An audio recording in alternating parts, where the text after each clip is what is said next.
Hello everyone, it's my daily blog.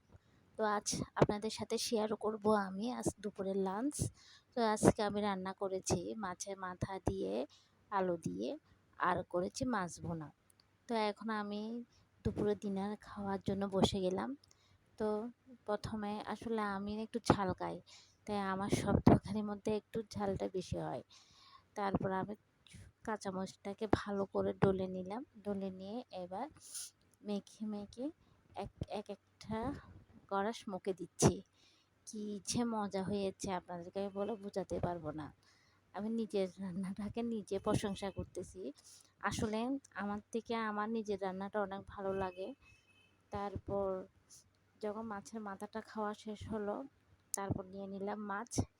মাছটা আমি পেঁয়াজ দিয়ে কাঁচামরিচ দিয়ে ভুনা করেছি, মাখা মাখা করে। ওই দেখেন কাঁচামরিচটাকে ভালো করে চটকে নিলাম, নিয়ে ভাতটাকে মেখে মাছটা দিয়ে এখন খাওয়া শুরু করলাম। সবাই ভালো থাকবেন।